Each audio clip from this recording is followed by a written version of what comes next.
자기야, 이게 무슨 일이야, 지금? 우리 엄마 장례식 마치고 오는 길인데 문이 안 열려. 내가 잘못 입력했나 싶어서 다시 눌렀는데 안 열리네. 비밀번호 0808 맞는 거잖아. 혹시 당신이 바꾸기라도 한 거야? 설마 그런 건 아니지? 당신이 혹시 빈손으로 올 것 같아서 내가 바꿔놨어? 장모님 장례식을 마치면 당연히 뭔가를 가져와야지. 그냥 맨손으로 오면 예의가 아니지. 나한테 비밀번호를 물어볼 게 아니라 먼저 뭘 가져왔는지 말하는 게 예의가 아니야. 당신은 내가 생각했던 것보다 기본이 안 되어 있구나. 우리 엄마 돌아가신 것도 슬픈데 대체 뭘 가져오라는 거야? 당신 정말 나한테 하는 말이 진심인 거야? 지금 그런 생각을 했다는 거 자체가 나는 소름 돋는다. 어떻게 나를 위로는 해주지는 못할 망정 그런 말을 하는 거야? 피도 눈물도 없는 사이코패스가 같단 생각이 든다, 정말. 사이코패스? 나는 아무것도 안 가져오고 슬픈 거 티내는 당신이 더 사이코패스 같은데? 솔직한 이야기를 하자면 그동안 장모님 때문에 많이 힘들었잖아. 병원비며 들어간 돈도 거의 우리 집 돈으로 냈고, 그런데 당신은 유산으로 얼마나 물려받았는데? 단 한 푼도 안 받았을 거라고 생각하는데 맞는 거야? 우리 언니가 집이 힘들어서 다 보내줬다. 우리 집은 그래도 먹고 살만하고 있을 건 다 있잖아. 집도 있고 차도 있고 없는 게 없는데 대체 뭐를 더 바래? 그런데 우리 언니는 집도 없고 차도 없고 지금 살고 있는 월세에서도 밀려나려고 해. 그런 걸 보면 당연히 우리 집이 아니라 우리 언니가 유산을 가져가는데 당연하다는 생각이라고. 10억이나 되는 돈을 나누면 되는 건데, 왜 10억을 다 처형한테 줘야 하는 건데? 나는 그 상황들조차도 이해가 안 된다는 거야. 5억씩 나눠 가지면 되는데 왜 10억을 다 넘겨? 너는 그렇게 당하고도 정신을 못 차렸어? 그야 우리 엄마 돌아가시기 전부터 우리 언니가 계속 모셨으니까. 솔직히 말해서 우리가 돈을 약간 보태기는 했어도 직접적으로 단 한 번도 모신 적이 없잖아. 그런 걸로 보면 당연히 우리 언니가 가져가는 게 맞지. 당신은 이해하지 못하겠지만 우리 집안에서도 우리 언니한테 다 넘겨주는 게 맞다고 보고 있었어.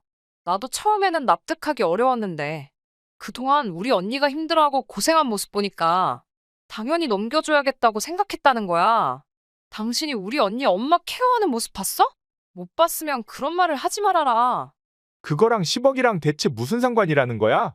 5억도 어렵다면 단 1억만 떼어줘도 되는데, 왜 처형한테 모두 넘겨야 한다는 건데? 나는 그 사실들이 이해가 가지 않는다는 거야. 대체 무슨 가스라이팅을 당했길래 그래? 유산을 물려받고 말고는 내가 결정한 사항이야. 그럴 시간 있으면 당신은 밖에 나가서 돈이나 벌어와. 돈 한 푼도 못 벌어서 집 구석에 앉아서 허벅지나 벅벅 끓고 있고. 내가 벌어온 돈 쓰는 게 당신 아니야? 당신이 무슨 집에서 생산적인 일을 한 적이라도 있어? 그런 거 한 번 없으면서 어떻게 하면 편하게 인생 살려고 하는 모습을 보니까 아주 역겹다는 거야. 지금 집 비밀번호 바꾼 것도 얼마나 찌질한 줄 알아? 당장 비밀번호를 말해라. 물 열어두던가. 싫은데, 처형한테 가스라이팅 당해놓고 돈 한 푼도 못 가져온 너는 더 이상 필요가 없어. 5억 가져오기 전까지는 절대 문 안 열어줄 거고, 끝까지 안 가져온다면 당신 짐은 밖에 빼두도록 할게. 그러니까 정신 차리고 돈이나 가져와. 아직도 상황 파악 안 되는 모양인데. 당신 내가 말하는 대로 안 하면 집에 못 들어와. 그러니까 당장 5억을 가지고 오던 아니면 나가 살던. 알아서 결정하라는 거야. 최대한 자기 재산을 줄여서 울 집안에는 돈 한 푼 안 주려는 모습이 눈에 훤히 보인다 아주. 헛소리도 정도껏 해라 이 양반아. 네가 살고 있는 집 내 집이라는 거 알잖아. 솔직히 말해서 내가 너희 집안 먹여 살리고 있는 거 아니야? 왜 이렇게 당당하게 요구를 하는지 모르겠네? 우리 엄마 장례식장에 얼굴 한번 비치고 집으로 도망가 놓고 너가 나한테 그런 말을 한다는 게 정말 웃긴다 그래. 나 아니었으면 집 밖에서 굴러야 하는 양반. 일으켜 세워주니까 아주 주인 행세를 하고 있네. 지금 당장 문 열어주지 않으면 당신은 크게 후회하게 될걸? 당신이 우리 집안에게 큰 도움을 준 거는 맞지만 결혼한 후에는 상황이 완전히 바뀌었다는 걸 모르네. 우리 부부고 당신이 가져온 재산들은 모두 공동재산이라고. 이제 와서 네 거 내 거 나누는 것도 정말 웃긴다. 아무리 당신이 그런 말을 한다고 해도 나는 상관없어. 당신 집이 내 집이고 내 집이 당신 집이니까. 그리고 지금 내가 하는 행동들은 충분히 정당화할 수 있어? 부부는 공동재산. 그냥 당신이 하고 싶은 말 끼워 맞추는 거 아니야? 공동재산은 무슨 헛소리를 하는 거야? 부부는 공동체는 맞지만 소유권이 있고 각자 재산은 각자 거라고. 무슨 공동재산 타령을 하고 있어? 그러면서 내 돈 가져가려는 속셈 아니야? 내가 당신 돈을 가져가다니? 이미 부부가 된 이상 공동재산이라니까? 자꾸 이상한 소리 하지 말고 당신 어머님 유산이나 가져와. 아무리 소유권이 당신 거라도 이 집은 우리 거야. 그러니까 당신 마음대로 할 수 없다는 게 사실이라고. 그럼 내가 뭐가 진실인지 당신한테 보여주도록 할까? 자꾸 내가 가지고 있는 걸 자기 거라고 우기는데 어떤 게 진실인지 보여주면 당신은 아주 놀라게 될걸? 그때 돼서 나한테 빌빌 기지 말고 지금 당장 집 넣어두고 문 열어둬라 1시간 줄 테니까 알아서 기라고. 이제는 협박까지 하시겠다? 당신 캐리어가 밖에서 울고 있으니까 빨리 가져가는 게 좋을걸? 나는 분명 유산 가져올 때까지 문 안 열주겠다고 말했어. 당신은 나랑 살아오면서 내가 고집 세다는 걸 알 거야. 그러니까 돈 안 알아서 구해와라. 너가 아직 자본주의의 쓴맛을 많이 못 봤구나. 현 시간부로 나는 당신과 이혼할 거고 내 재산은 전부 당신 게 아닌 내 것이 되는 거야. 나는 변호사를 통해서 내 재산에 대한 근거를 찾을 것이고 당신도 이혼 전문 변호사를 선임해야겠지. 그런데 이걸 어쩌지 당신 돈 한 푼도 없어서. 변호사 선임하는 것도 어려울 텐데 당신이 해낼 수 있을까? 나는 아니라고 보는데. 지금 고집 부리는 것 때문에 당신 인생 전부가 날아갈 것이고 나는 그때까지 전력을 다할 거야. 아니, 굳이 그렇게까지 해야 속이 시원하겠어? 나는 그냥 우리 집에 돈이 더 많았으면 하는 바람이었어. 당신을 곤란하게 만들 생각은 없었고 같이 잘 살면 좋잖아. 왜 처형만 그렇게 많은 돈을 가지고 그래야 하는 건데? 나는 그 부분에 의문이 생겨서 한 행동이야. 그러니까 자기야 한 번만 나를 용서해줘라. 부부는 공동재산이라고 한 거는 그냥 내가 단어를 강하게 말한 것뿐이야. 당신 돈은 당신 돈이지 왜 내 돈이겠어. 화 풀고 문 열어둘 테니까 빨리 집에 와서 밥 먹자. 배고프다. 당신이 해준 김치찌개 먹고 싶어. 길바닥에 나 앉으려고 하니까 이제야 정신이 바짝 드나 보네. 그런데 이걸 어쩌나. 당신은 이미 선을 넘어버렸고 나는 당신하고 이혼할 거야. 변호사도 선임할 거고 당신이 한 행동에 대해 벌을 달게 받아라. 그게 인생이고 실전이라는 말이야. 우리 언니한테 뭐라 하기 전에 네 인생에 신경 썼어야지.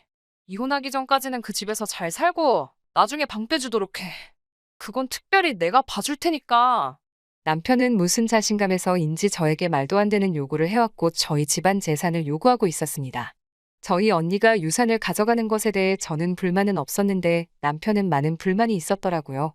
참지 못하고 이혼을 선언하니 그제서야 문을 열어주겠다는 헛소리를 하길래 법원에서 보자고 말했습니다. 그 사건 이후 저희 부부는 이혼하게 되었고 저의 재산이었던 집은 다시 돌려받게 되었습니다. 그 남자 집도 없어서 시댁으로 다시 들어가서 산다고 하는데 일도 하지 않은 기생충 같은 남편이었기에 저는 차라리 다행이라고 생각하고 있습니다.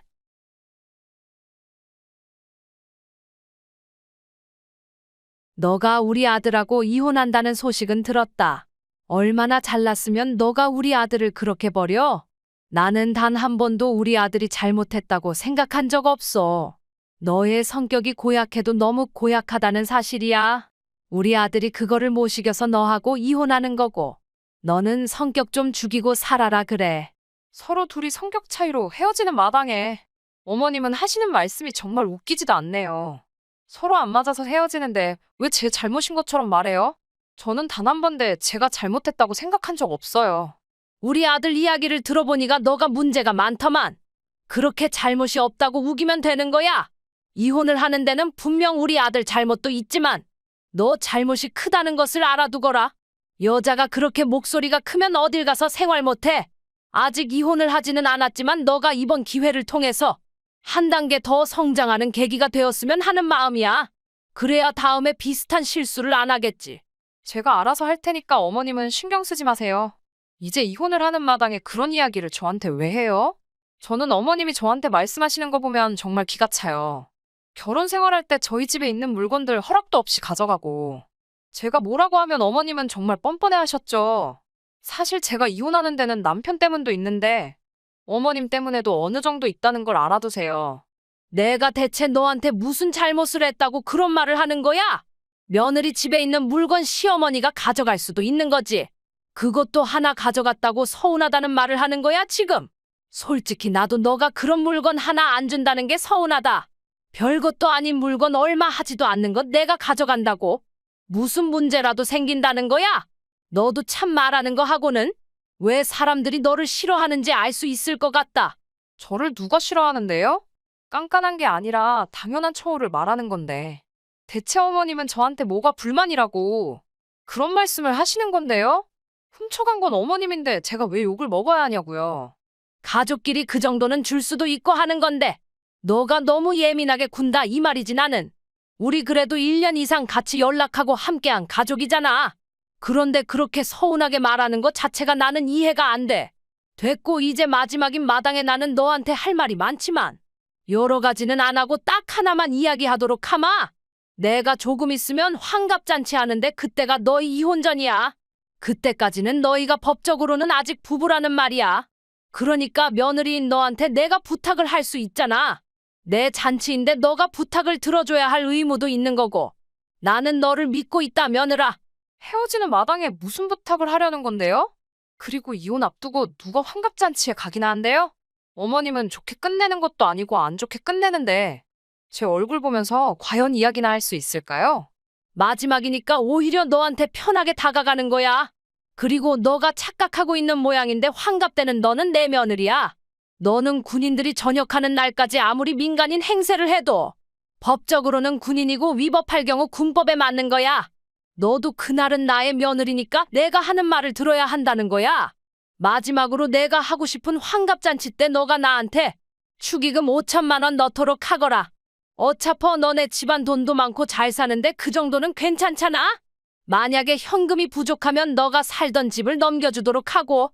나는 너를 믿고 있어 며느라. 이혼하는 마당에 축의금을 5천만 원이나 주라고요? 어머님 생각이 있으셔서 그런 말씀하시는 거예요? 아니면 생각이 없으신 거예요? 염치가 없는 건가? 앞으로 헤어지는 마당에 어떻게 그런 이야기를 할 수가 있는 거예요? 제 머리로는 도저히 이해를 할 수가 없어요. 말하는 거 하고는 너는 정말 냉정한 아이구나. 한번 며느리는 평생 며느리라는 사실을 잊지 마. 이혼을 하고 나서도 너는 내 며느리일 거야. 그동안 우리가 함께 해온 세월이 있는데 그게 한 번에 잊어진다고 생각하니? 나는 절대 그렇게 생각하지 않는다. 그건 어머님 생각이죠. 법적으로 가족 관계가 깨지는데 어떻게 제가 어머님 며느리로 계속 남는 건가요? 저는 말씀하시는 걸 이해할 수가 없네요. 그리고 그런 요구를 하는 게 맞다고 생각하세요? 맞고 틀리고가 어딨어? 나는 그렇게 생각한다.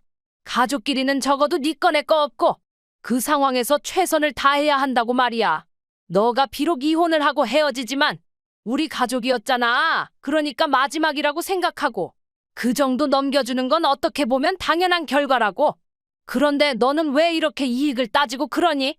이혼을 했다고 해도 너는 영원한 내 며느리야. 그러니까 그동안 나한테 한 달에 한 번씩 100만 원씩 입금한 것에 대해서는 계속해야 할 거야. 그러니까 맨날 나한테 100만 원씩 입금하라고.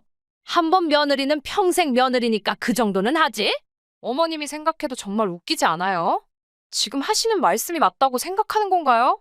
이혼을 했는데 평생 며느리며 남인데 용돈까지 달라고 하는 말들 말이에요.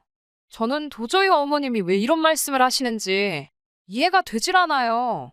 절대 그럴 일 없으니까 알아서 하세요. 아주 너는 처음부터 끝까지 네 맘대로 하는구나. 내가 네 결혼 생활하는 동안 얼마나 참아왔는데 나를 무시하고 그러는 거야. 안 주기만 해봐라. 내가 너를 어떻게 하나? 지구 끝까지 쫓아가서 내가 받을 수 있게 만들 거야. 두고 봐라. 내가 거짓말을 하는 사람이 아니라는 걸 너한테 똑똑히 보여주도록 할 테니까. 제가 그동안 정말 많이 참아왔는데 안 되겠습니다. 자꾸 협박을 하시니까 비장의 무기를 꺼내야겠네요. 그동안 저희 집안에 몰래 들어와서 훔친 제 물건 있죠? 제가 그거와 관련해서 경찰서에 신고하도록 하겠습니다. 가족이라는 이유만으로 절도하고 아무렇지도 않게 넘어가고 저는 그냥 가족이라서 참았는데 이제는 급전 요구까지. 홈 CCTV 있으니까 어머님은 경찰에서 조사 받으시면 돼요. 제가 그동안 너무 많이 봐드렸네요. 환갑잔치 전에 어떻게 감옥에 들어가시게 될 것 같은데? 나오실 때 제가 두 분은 선물로 드릴게요. 맛있게 김치하고 먹으시고 행복하세요. 아니 며느라 그러지 말아라. 굳이 그렇게 어렵게 할 필요가 있어? 나는 단 한 번도 너를 나쁘게 생각한 적 없어. 그냥 네 것이 좋아 보여서 갖고 싶어서 잠깐 빌려간 거야. 지금 필요하다면 너한테 돌려주도록 할게. 너가 그렇게 불편해하고 있는지는 나는 몰랐다. 지금 사과하면 경찰에 신고하지 않을 거지? 그리고 환갑잔치하고 내가 용돈 달라고 한 거 그냥 지나가는 식으로 장난으로 이야기한 거야. 너무 사이 어색해질까봐 그런 거니까 그냥 없었던 일로 넘어가자고. 어쩌죠? 이미 경찰서에 신고 접수하고 온 길인데. 어머님 인적사항하고 다 넘겼으니까 경찰에서 연락 갈 겁니다. 성실히 조사 받으시고 벌은 달게 받으시길 바랄게요. 그럼 이만. 아니, 며느라, 지금 당장 신고를 물러줘. 그런 거 가지고 신고를 하면 어떻게 해? 그러다가 너 지옥으로 떨어질 수도 있는데. 부탁이다, 한 번만 용서해다오. 이혼을 앞둔 순간에서조차 자기의 이득을 위해 저에게 말도 안 되는 요구를 하는 시어머니였습니다. 저는 그동안 마음속에 참아왔던 것들을 터뜨리기 시작했고 그러자 시어머님은 바짝 엎드리며 저에게 살려달라고 빌더라고요. 하지만 이미 신고를 한 뒤였고 경찰서에서 조사를 받고 나온 시어머님은 얼굴이 사색이 되었습니다. 저에게 계속된 합의를 요구했지만 저는 합의해주지 않았고 정말 이름에 빨간 줄까지 긋게 된 시어머니였습니다. 그러니까 아무 말 안 할 때 까불지 말지 그랬어.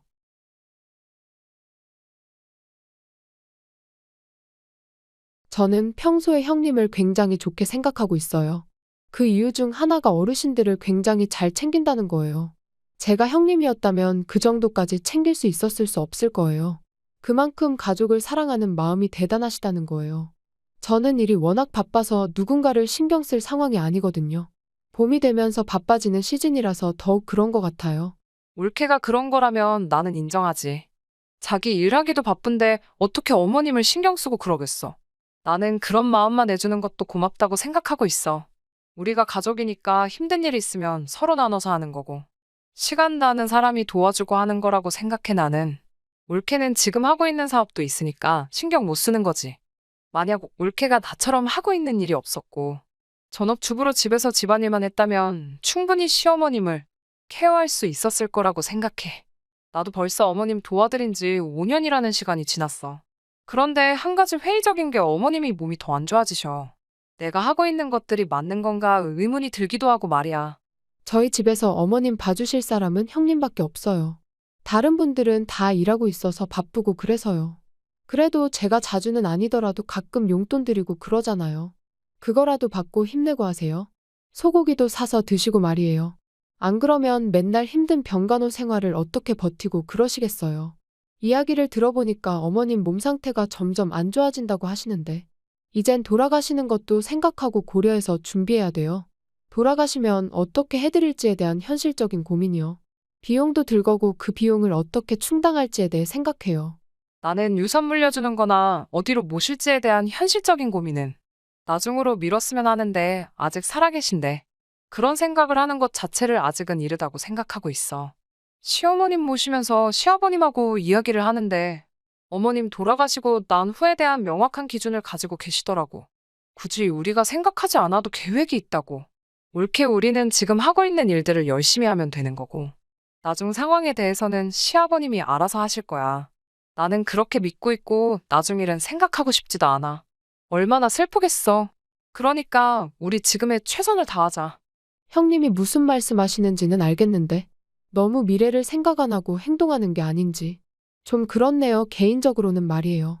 아무리 나중 일이라고 하더라도 언젠가는 다가올 일이고 분명 준비를 해야 하는데 감정적으로 그렇게 배제하는 건 저 개인적으로는 아니라고 생각하고 있어요. 형님은 저를 어떻게 생각하실지는 모르겠지만 어머님 아프시기 전에 재산에 대해서 누구를 줄지에 대해 이야기를 마친 상황이에요. 형님이 제 이야기를 들으면 조금 힘들어 하실 수도 있겠네요. 어머님이 집은 저희 주시기로 하셨어요. 갑자기 그게 무슨 소리야, 올케? 어머님이 집을 누구 줄지에 대해 고민도 안 해보고 올케를 준다는 거는 나를 무시하는 행동 아니야? 5년 동안 시어머님이 아파서 병간호 할 사람이 없어서 내가 도와준 건데 아무것도 안 한 올케를 준다는 게 정말 웃긴 이야기 아니냐고. 형님이 아무리 그렇게 말해도 이미 끝난 이야기예요. 그리고 지금 어머님이 아프셔서 정신적으로도 많이 힘들어하시는 상황에서 결정하는 건 의미 없는 거 아시죠? 아픈 사람이 현실을 직시할 능력이라도 있다고 생각하세요? 저는 하나도 없다고 생각해요. 이제 와서 물어본다고 하더라도 이상한 선택을 할 가능성이 높고요. 어머님이 아프시기 전 저한테 하신 말씀이 훨씬 신뢰도가 높다는 말이죠. 형님한테는 안타깝지만 어머님이 그렇게 하라고 하셨으니 병간호 하시는 동안 스트레스 받지 마시고 지금처럼 진행해 주세요. 올케가 주적으로 지어낸 이야기 아니야. 어머님이 건강하실 때 올케하고 별로 친하지도 않았잖아. 일 바쁘다고 집안 행사도 하나도 참가 안 했으면 그런 말을 해. 나는 올케가 하는 말을 하나도 못 믿겠는데. 혼자 이야기를 지어내서 집을 받으려고 하는 것 같은데. 그런 거라면 미리 하지 않는 게 좋을 거야. 형님이 먼저 김치국을 마셔놓고 저한테 말하는 게 정말 웃기네요. 어머님은 이미 전부터 저를 선택했고, 이건 당연한 결과예요. 형님은 그럼 어머님 병간호를 하는 게 결국에는 뭔가를 바라고 그랬다는 말씀이신가요? 저는 그렇게 들리는데요. 솔직히 말해서 내가 5년 동안 병간호 하면서 밤낮 없이 잠자는 것도 힘들어서 대기하는 날도 많았지만 그에 대한 보상은 단 하나도 없었다고. 올케도 사람이면 5년 동안 힘들게 일했는데 무임금이라고 생각해봐. 솔직히 뭔가를 받았으면 하는 보상 심리 같은 게 있지 않겠어? 나는 적어도 그에 대한 보상이 어머님 유산 일부라고 생각하고. 그런데 어머님에 대해서 아무런 일도 관여 안 한 올케가 뜬금없이 집을 물려받는다는 게 나는 이해가 되지 않는다는 거야. 일은 하나도 안 하고 숟가락만 얹으려고 하는 그 태도. 나는 전혀 이해가 되지를 않는다. 이거를 이해하고 말고 할 이야기인가요? 당사자인 어머님이 그렇게 하시겠다고 이야기를 했는데, 진짜 형님도 웃기네요. 처음에 간호해드린다고 할 때는 착한 척 하면서 뭐든지 다 그냥 해줄 것 같은 천사처럼 이야기하더니, 이제 와서 보니까 어머님 재산을 노리고 그런 거였군요? 그동안 했던 행동들은 다 계산된 행동이라는 걸 증명하는 거잖아요? 그렇게 안 봤는데 속물이 조금 있으신 분이라는 걸 알았습니다. 그리고 이야기하지 못했는데 재산은 제가 받고 난 후에 시어머님 돌아가시면 재산은 형님이 지내셔야 할 거예요. 저는 일이 워낙 바빠서 누구를 신경 쓸 상황이 아니거든요. 그러니까 형님이 알아서 해주세요. 그게 과연 올케가 하고 싶은 대로 될까 모르겠네. 나한테 거짓말을 치면서까지 시어머님 재산을 훔쳐가려는 모습을 보니까 그동안 어떤 삶을 살았는지 알겠다. 글쎄 내가 올케한테는 이야기를 안 했어. 혹시 몰라서 재산 가지고 싸움 날까봐 확실히 말을 안 했다는 거지. 시아버님이 정신이 멀쩡하시니까 이미 재산 분할에 대해 결정을 하셨지. 그 리스트에는 내 이름이 올라가 있고 올케는 없다는 거야. 지금 내가 올케와 연락한 이야기들을 시아버님한테 하니까 이번 주에 가족들 모아두고 통보한다고 하더라. 올케 각오해. 어떤 생각을 했는지 온 가족이 다 알게 될 거야. 아니, 우리끼리 대화한 걸 형님이 왜 시아버님한테 보냈어요? 지금 당장 장난식으로 이야기한 거라고 이야기하세요. 비밀 이야기인데 왜 그걸 다른 사람한테 보내고 그러냐고요. 제발 부탁이에요. 제발 한 번만 장난으로 보낸 거라고 말해주세요. 저 지금 너무 쪽팔리고 힘들단 말이에요. 부탁이에요. 올케한테는 장난일 수 있겠지만 나는 진심으로 받아들였어. 우리 가족들을 어떻게 받아들이는지 말이야. 시아버님한테 방금 답장 왔는데 너는 가족 모임에 오지 말래. 앞으로 우리 가족 안 시켜준다고 올 필요도 없다고 하시네. 올케는 앞으로 시댁 모임에 참석하지 말았으면 좋겠다. 어차피 재산은 내가 지낼 거니까 더 이상 필요 없다는 말이야. 형님, 그러지 말고 저도 가족 모임에 참석할게요. 날짜하고 주소만 알려주세요. 조용히 아무 말도 하지 않고 참석할게요. 제발 부탁드릴게요. 이미 늦었어, 임마. 돈만 밝히는 녀석이 뭘 오겠다고. 진실성 하나도 없는 녀석이 뭘 오겠다고 아주. 앞으로 연락하지 마라. 어머님을 신경도 쓰지 않았으면서 재산을 물려받겠다고 거짓말을 친 올케였습니다.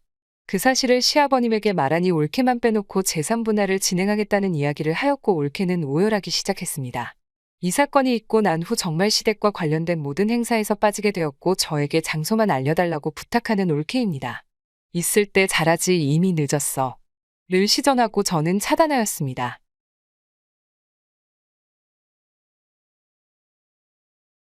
다른 건 아니고 며느라, 내가 나이가 들다 보니까 이제 손주가 보고 싶고 그런 마음이야. 우리 아들이 외동이다 보니까 말할 사람이 너밖에 없어서 말하고 있는 거야. 나이 70이 넘었는데 손주 하나 못 보니까 힘들어서 그래. 어떻게 안 되겠니? 어머님이 원한다면 아이 하나 정도는 손쉽게 만들어요. 그런데 어머님이 모르는 사실이 하나 있어요.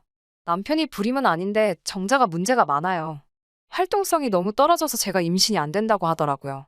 그래서 병원에서는 선생님이 시험관을 추천하는데 남편은 계속 자연적으로 하는 걸 원하고 저도 힘들어요. 남편을 설득하려고 해도 넘어가지도 않고 맨날 노력은 하고 있는데 거의 반포기 상태예요. 저는 상관없는데 남편 몸에 문제가 많아서 되려고 하는 것도 안 되는 기분이 든다고 할까요?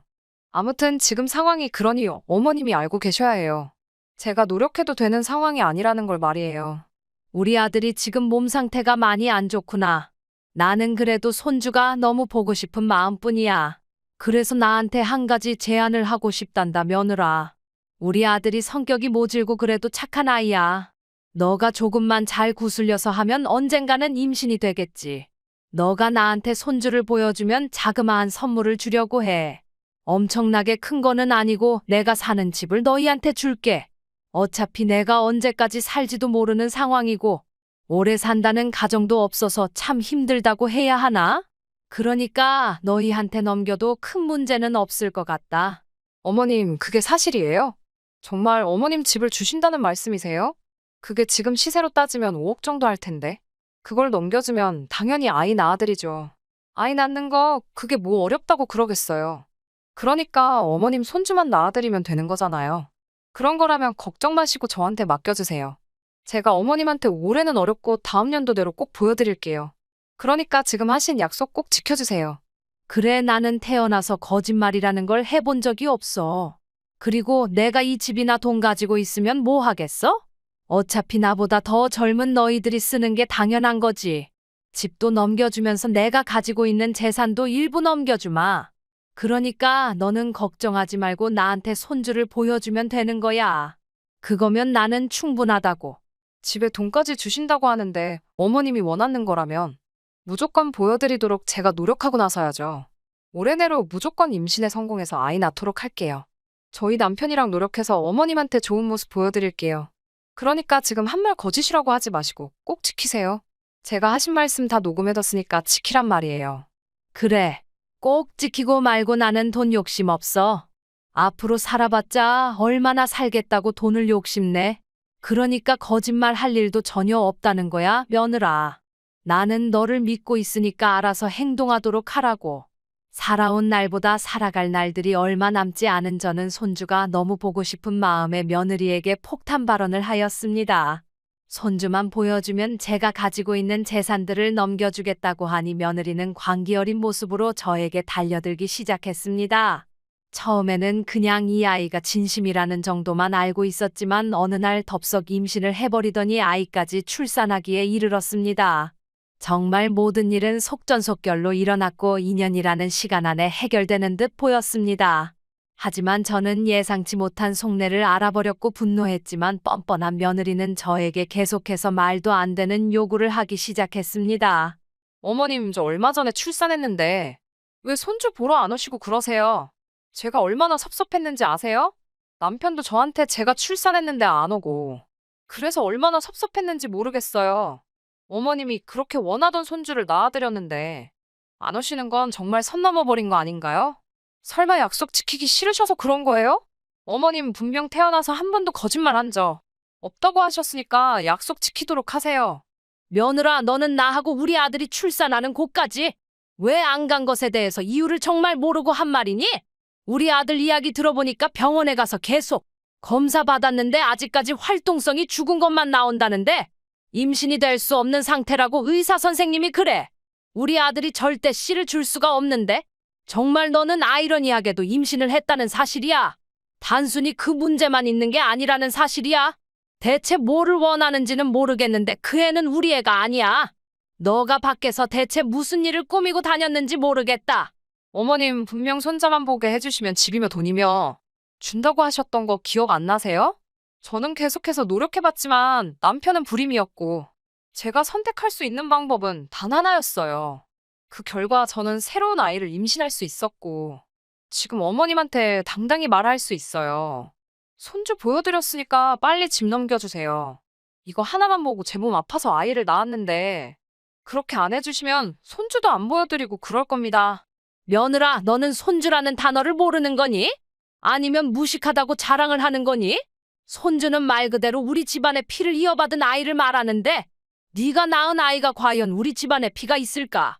걔는 내 손주가 아니라 그냥 남이라고. 그런데 내가 왜 명의 이전을 해줘야 하는 건데? 너가 나를 설득할 수 있는 대답을 하면 내가 넘겨줄게. 갑자기 왜 말을 바꾸고 그러세요, 어머님? 분명 아이 낳아주시면 집 준다고 했잖아요. 그게 어려우시면 그냥 저한테 돈으로 주세요. 그 집 시세가 5억이니까 저한테 5억 주시라고요. 어머님의 거짓말 때문에 한 여자의 인생이 망가졌다고요. 내가 네 인생을 망치긴 뭘 망쳤다는 거야?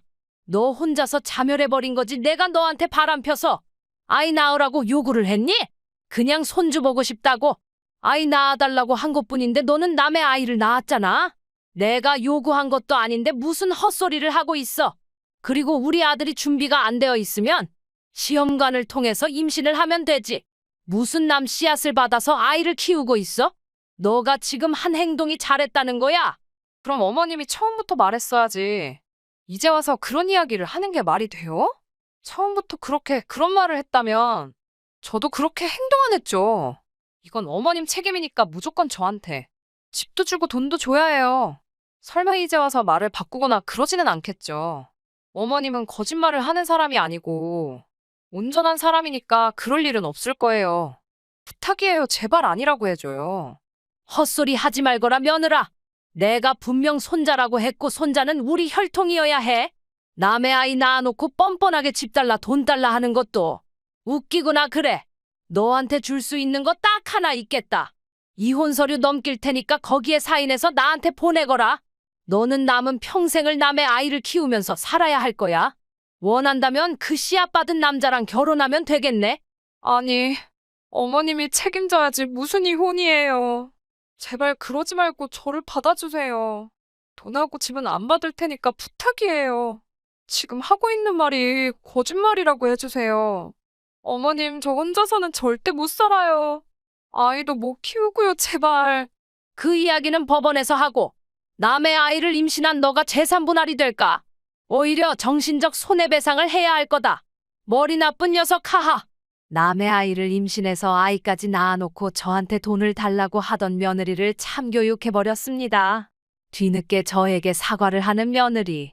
하지만 늦어도 너무 늦어버린 상황이었고 이혼까지 완벽하게 성공하였습니다. 법원에서는 며느리가 저희 아들에게 손해배상 청구까지 하라는 명령이 내려왔고 좌절하는 모습이 불쌍하면서도 얼마나 통쾌한지 모르겠습니다. 돈에 눈이 멀어서 자기 멋대로 해석하고 행동한 며느리는 좀 혼나야 합니다. 김서방 다른 건 아니고 이번에 우리 가족들하고 여행 한번 가자고. 해외로 떠날 생각인데 다른 식구들은 아니더라고. 김서방은 꼭 내가 데려가고 싶다는 생각이 들더라. 그래서 언제 시간이 되는지 궁금해서 연락했어. 언제 쉬고 그러는 거야? 갑자기 여행이요? 장모님이 말씀하시는 거 보니까 국내 여행은 아닌 것 같고 해외로 떠나실 것 같은데 저는 원하시는 날짜 언제든 가능하다고 봐요.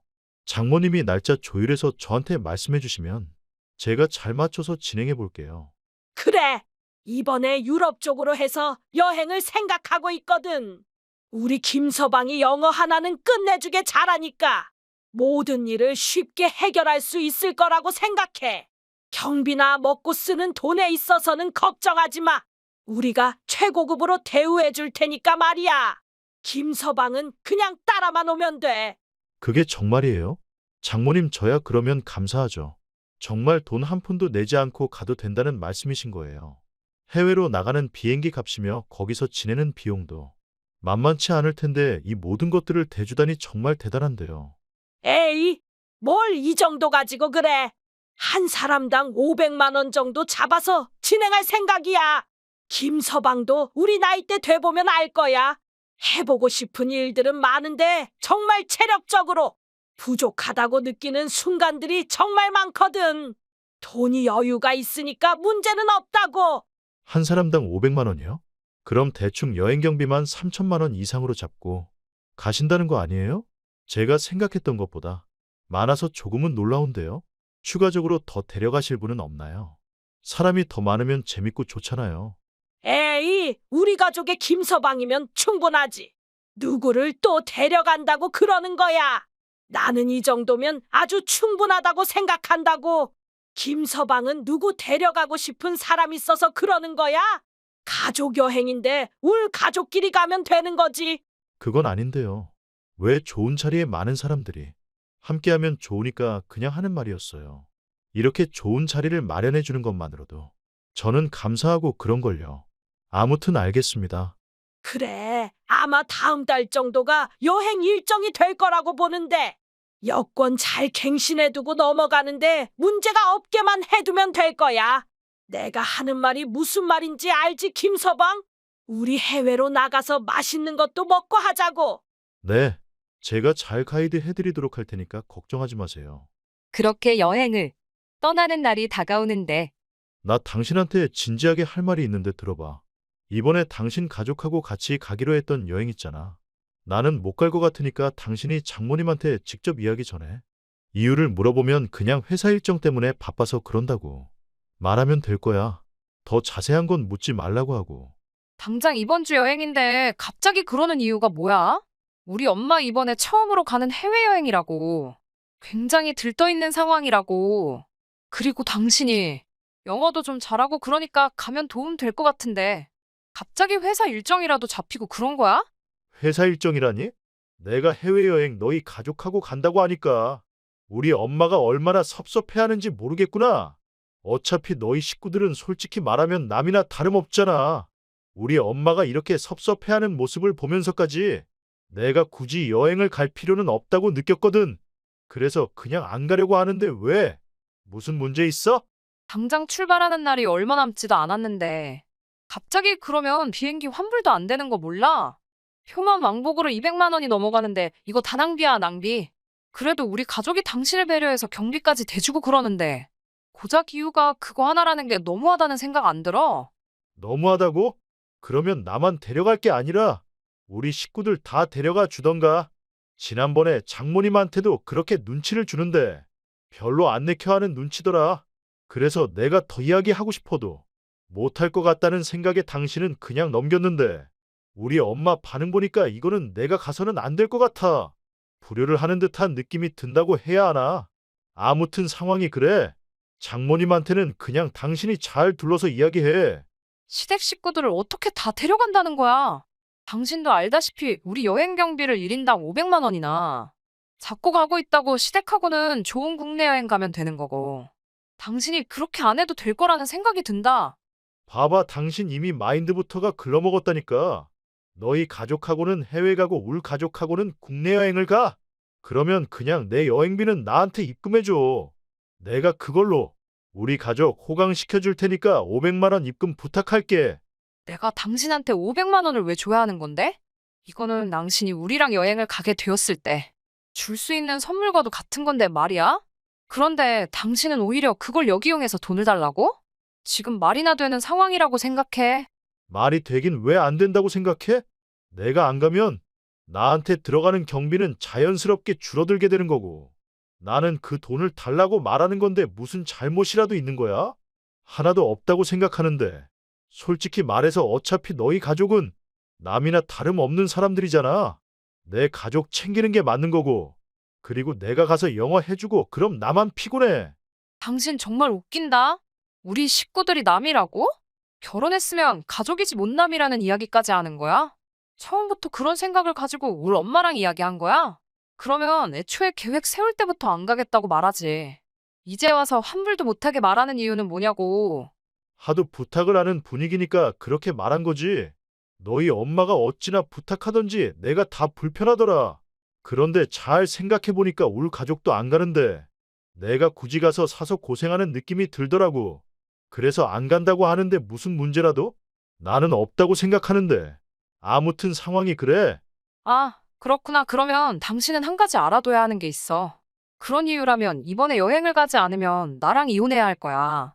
당신이 안 간다는 건 우리 가족을 남으로 생각하는데 내가 굳이 그런 남자하고 같이 생활할 필요는 없다고 보거든. 내가 하는 말이 무슨 말인지 알지? 선택은 자유야. 당신이 알아서 선택해. 아니, 치사하게 그런 게 어딨어?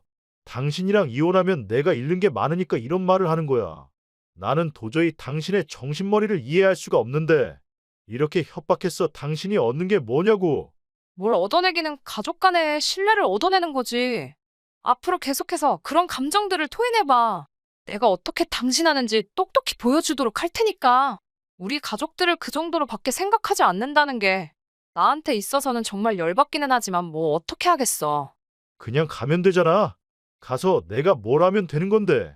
이렇게 협박적으로 가는 건 나한테 있어서 크게 의미가 없는데. 아무튼 지금 그렇다는 거야. 친정가족과 함께 떠나는 여행에서 갑자기 빠지겠다면서 자신의 여행비 500만 원을 따로 붙여달라는 남편이었습니다. 이혼하겠다는 한마디에 헐레벌떡 다시 여행을 가겠다는 소리를 듣고 그냥 이 남자를 버리고 떠나는 게 맞다는 판단이 들었습니다. 자기 가족만 생각하고 우리 가족은 남이라고 생각하는 사람하고 굳이 내가 붙어 있을 필요가 있나라는 생각이 들더라고요. 그렇게 여행을 가기 전 그 사람과의 관계를 온전히 정리하게 되었고 여행을 다녀온 후 그 사람과 이혼하게 되었습니다. 사람이라는 게 겪어보면 인격을 알 수 있다고 그 사람은 그냥 그런 사람이었다는 겁니다. 이번 기회를 통해 그 남자의 인격을 판단할 수 있는 좋은 자리가 되었고 저는 곧바로 그 사람을 내쳤습니다. 저희 엄마도 그 이야기를 듣고 곧바로 이혼하라고 이야기를 하더라고요. 제가 올해 가장 잘한 일은 이혼 같습니다.